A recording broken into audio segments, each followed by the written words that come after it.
naweza pia modify options zinazopatikana kwenye tracks. Sasa kwa video track header, hii ni feature inayokuruhusu kutoa buttons ili kusafisha display ikiwa hivyo ndivyo unavyotaka kufanya. Lakini tuna options za kupendeza kwa audio headers. Nimeclick hapa kwenye settings menu na naenda kuchagua customize audio header, na unaweza ona kwa mfano nina option ya kuadd track meter. Acha to drag hii chini kwenye audio track 1 yangu na nita click OK. Naenda kutumia shift key kuscroll hadi track head yangu iwe refu ya kutosha kuonyesha hiyo audio meter, na utagundua kuwa audio track zangu zote sasa zina meter. Kwa hivyo utamodify track header moja na track header zote hubadilishwa. Sasa tukiplay sequence tunapata kiwango fulani kwenye VU meter.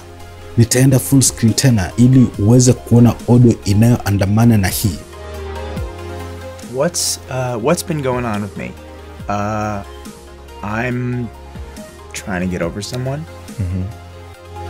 Nitarudi nyuma kwa settings menu kwenye timeline panel na kwenye customize audio header, na naenda kuchagua kureset layout ili kuweka hii kwenye default, na nita click OK.